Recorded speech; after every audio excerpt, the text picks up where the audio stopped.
Kali ini kami mencoba trekking ke Kawah Ratu via Pasir Rengit. Kawah Ratu terletak di Taman Nasional Halimun Salak yang mencakup Kabupaten Bogor dan Sukabumi. Setelah parkir kendaraan, kami langsung menuju pos, lalu registrasi dan membayar Rp25.000 per orang. Di pos akan diterangkan aturan pendakian. Misalnya terkait kebersihan dan jam berapa para pendaki harus sudah turun ke pos. Setelah penjelasan kami mulai trekking. Banyak petunjuk jalan dipasang di trek ini agar meminimalisir pendaki yang tersasar. Kontur jalur Kawah Ratu via Pasir Rengit terdiri dari jalanan berbatu dan tanah lunak. Banyak ditemukan pendaki yang kelelahan dikarenakan tanjakan di trek ini cukup curam. Para pendaki juga disarankan menggunakan sepatu gunung atau trail running karena treknya lembab dan licin. Namun vegetasi di jalur ini rapat dan rimbun sehingga memberikan efek teduh bagi para pendaki yang ingin istirahat sejenak. Bagi kamu-kamu yang gampang haus, jangan takut. Di sebelah kanan jalur banyak ditemukan sumber air. Kami pun tidak lupa untuk seteguk 2 teguk sebelum melanjutkan perjalanan. Setelah banyak istirahat dan kembung meminum air gunung, kami lanjutkan perjalanan. Kontur yang kami temui masih sama, yaitu tanah lembab dan bebatuan.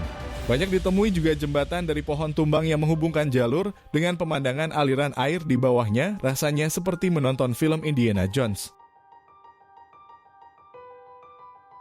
Tak terasa kami sudah berjalan selama 1,5 jam.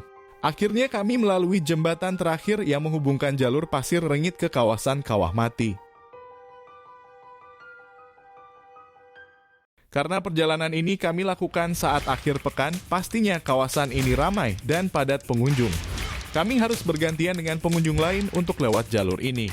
Di kawasan Kawah Mati banyak ditemui pohon-pohon yang sudah gugur daunnya karena tanah yang sudah bercampur dengan sulfur alias belerang. Di kawasan ini pula kami temui banyak pendaki yang membawa tas keril. Tujuan mereka adalah puncak Gunung Salak yang bisa dicapai dengan menggunakan jalur ke Kawah Ratu. Dari Kawah Mati menuju Kawah Ratu sebenarnya sangat dekat, tinggal melewati 2 bukit kecil. Setelah melewati 2 bukit tersebut, kami mulai mencium aroma belerang yang semakin menyengat. Ini menandakan area Kawah Ratu sudah dekat. Kami segera mempercepat langkah walau lelah. Kami sudah tidak sabar menuju lokasi kawah karena ternyata mendaki 2 bukit kecil ini medannya berat juga. Akhirnya kami sampai di bibir kawah. Area pinggiran ini masih ada pepohonan yang rindang, sangat cocok untuk menjadi tempat istirahat sambil melihat keindahan panorama Kawah Ratu. Rencana kami adalah mencari tempat untuk beristirahat, minum kopi dan makan bekal yang kami bawa dari rumah. Namun karena ramai kami pun harus menunggu sampai area ada yang kosong. Untungnya masih ada spot kecil yang cukup untuk kami berempat beristirahat. Setelah beristirahat hampir 1 jam, kami sebenarnya ingin turun dan pulang. Untung kami ingat tujuan kami ke Kawah Ratu bukan ngopi di kaki gunung. Demi menggugurkan kewajiban kami turun ke area kawah. Kawah Ratu merupakan bekas letusan Gunung Salak yang terakhir kali terjadi pada tahun 1938. Dari letusan gunung ini terbentuk area kawah yang dinamai Kawah Ratu yang luasnya sekitar 2 hektar. Sampai saat ini kawah masih mengeluarkan uap panas serta gas belerang. Potensi kawah dengan uap mengepul bisa dibuat pembangkit listrik geotermal. Tapi sayang kami tidak bawa uang, jadi tidak kami buatkan saat kami ke sana.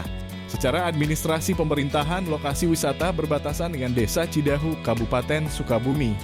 Itu artinya hari ini kami sudah melakukan perjalanan dari Kabupaten Bogor ke Kabupaten Sukabumi.